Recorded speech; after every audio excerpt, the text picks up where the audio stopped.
Hey, welcome back to the Disney Plus Everyday Challenge, and today we have the Secret Lives of Teenagers, Secret Lives of Cheerleaders. This is a 2019 film. It's an hour and 27 minutes long, and I have to confess something.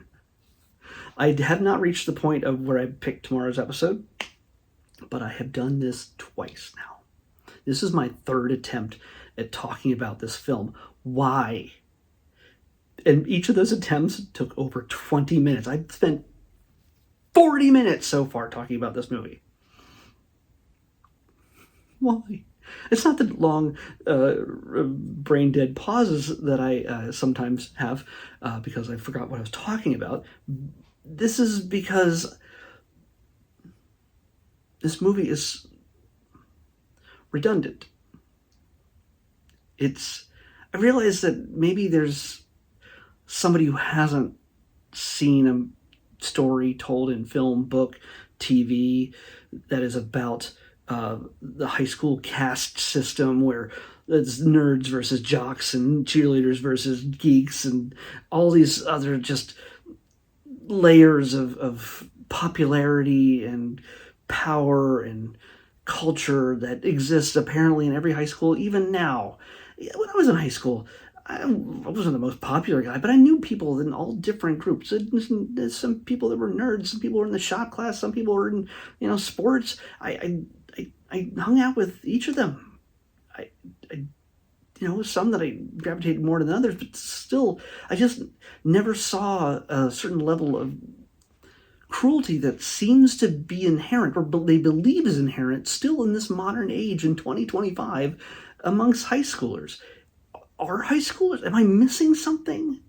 Are teenagers cruel, sadistic, full of themselves? Yeah, kids are jerks. A lot of kids are jerks. That's a given. Some of them are not too bright. Some of them are afraid. Some of them are hurt themselves, and then they turn it around and treat other people the same way in order to make themselves feel bigger and better. I get that. That does exist.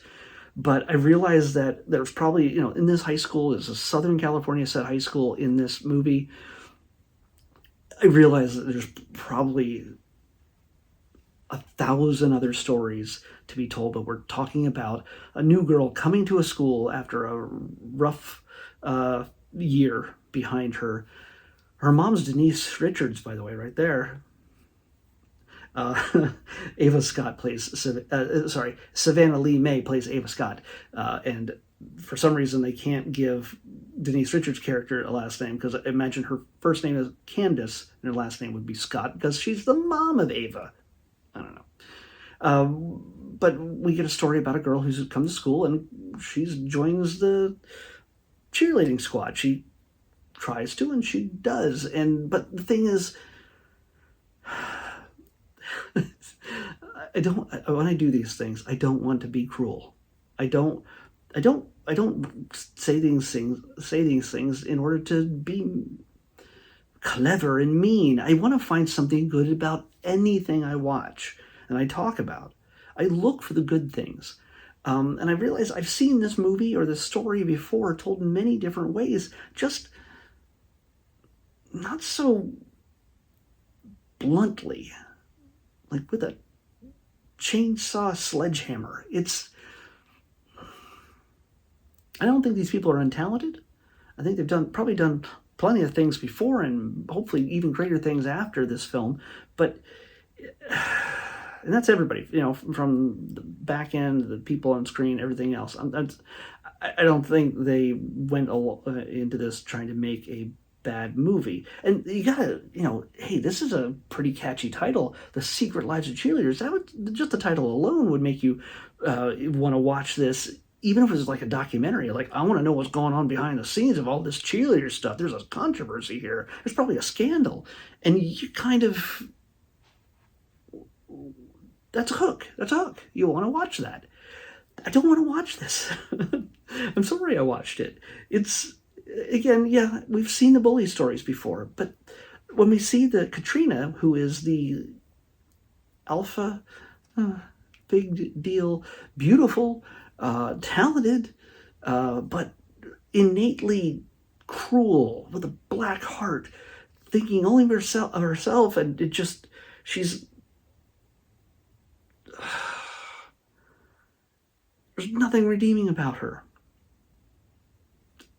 Yes, she believes anything that's worthwhile is her exterior, her beauty and her talent, but we get nothing from her as a human being.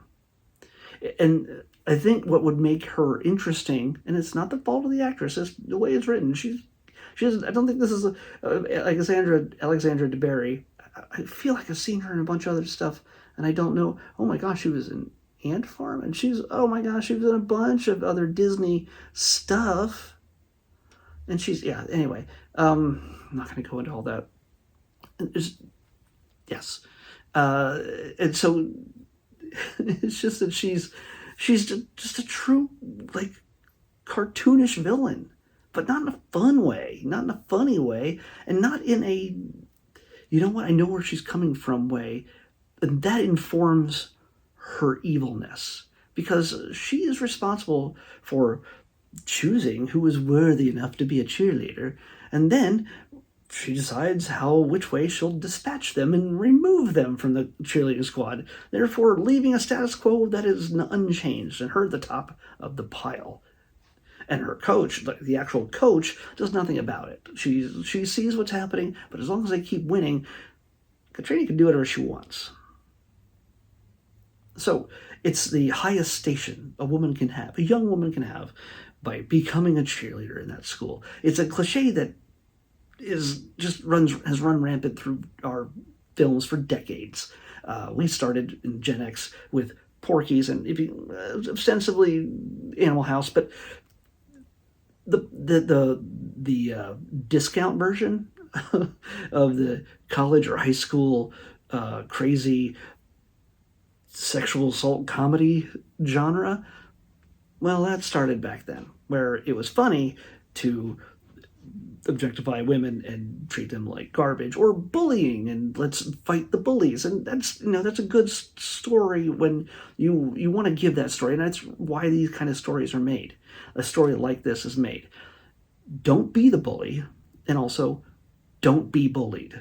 And if you are bullied, fight back. And also know that you are not what other people see in you or say that you are. You are worthy. You are a human being beyond what they who treat you like garbage understand. So never believe that. But that's not really played into this. It's Katrina treats Ava as at first a nice project. She can add another girl to her stable. By the way, there's also a really almost, I don't know, like a sexual tension thing going on there, where she kind of talks to her and touches her, runs her hands over her body a little bit at one point while they're looking in the mirror. It gets a little weird. This is a movie about high schoolers, and I realize that these are all adults, probably. At least Katrina is. She doesn't strike me as a 16-year-old. I'm sorry. It's not that she's not any less attractive. She's not like she's an old crone or anything. She seems a bit older than the rest of the actresses. It's just, you get 90210 actors in their 30s playing teenagers in high school. That's what happens. So, but the thing is, there's also another twisted part of this. The very first sequence is a cheerleader being taken out to the middle of a football field by some masked assailants, told to strip and then chug vodka until they tell her to stop, or the cops arrive, and the cops arrive. So it pretty much ruins the life of that young woman who gets, arrested. We get to follow up with her a little bit later in the film, but that is our introduction to this toxic environment at this high school, and it makes us, it's a good hook. It just seems necessary and unnecessary. By the way, there's no nudity. She just strips down to her underwear. And this is the first of at least two sequences where teenage girls are asked to strip down to their underwear. The second one is live streamed to the boys in the locker room, and surprisingly, just weirdly, just to the boys in the locker room. I guess they got a special link, and they got to vote on who was the hottest. And yeah, and Ava's amongst those girls. Ava is our main character, daughter of Denise Richards. And I'm at this point now that I've done this so many times, I can't remember what I've already talked about or not, but I'm at 10 minutes now. I'm going to try to beat this. Not another 20 minutes. Ava's lost her dad. Ding, ding, ding. Makes her a Disney princess practically because she has a dead parent. It's a requirement. Just watch any Disney film. So she had a rough time. She struggled with the loss of her dad. She kind of got a little bit of trouble, did some drinking, maybe a little bit of oxy, a little stuff like that. And she eventually just got in trouble with the law.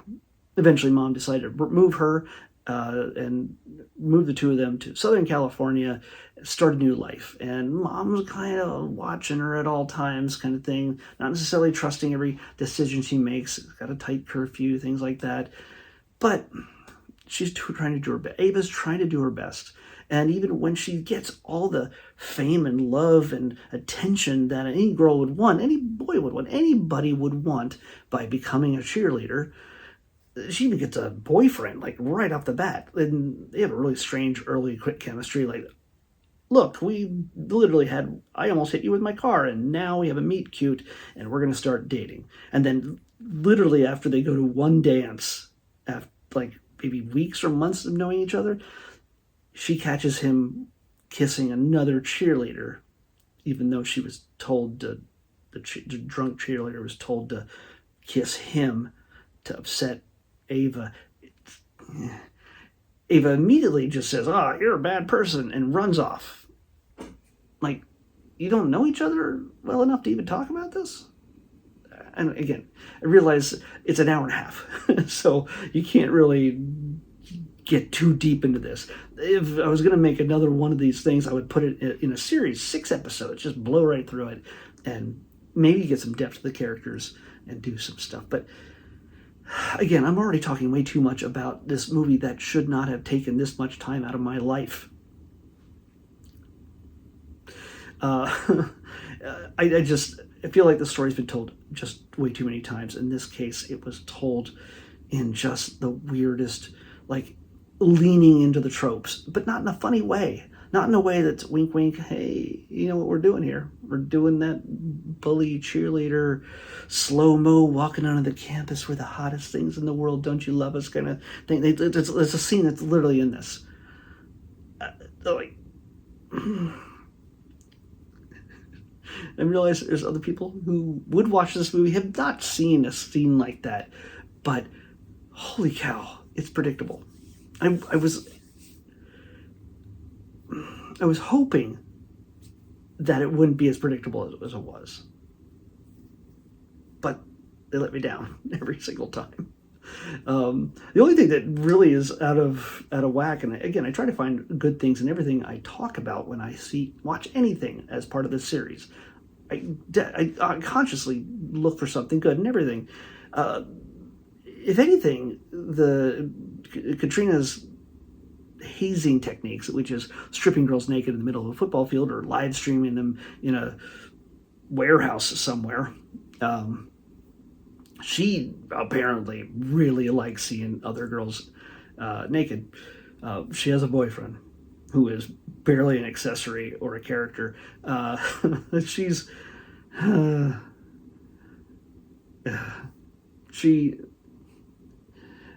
is creative, other than just stripping girls naked. She has creative means of hazing that normally when you haze people, like you're talking like in college and things like that, it's meant to be humiliating, obviously, and it's meant to be a power dynamic is involved, and it's usually meant to be funny to those who are perpetrating the act upon the people who are being hazed, understandably. Not that it's good or right or anything else, but other than getting girls in those situations, she She makes them walk on ledges of high buildings where they could possibly fall and die. And even her most loyal minions go, no, no, that's just no. That's the only weird twist in this, but it's not even a good one. It's not something that makes sense. I don't know. I could keep saying things about this forever, and it's not going to fully do it. So if you watch it, understand you've seen this story before. And you're not going to be surprised by anything. Other than surprised at just how blunt some of these choices are. Like, I would appreciate some depth of character on Katrina rather than just being, I am the greatest thing who's ever lived because I'm beautiful and I'm powerful. That's okay.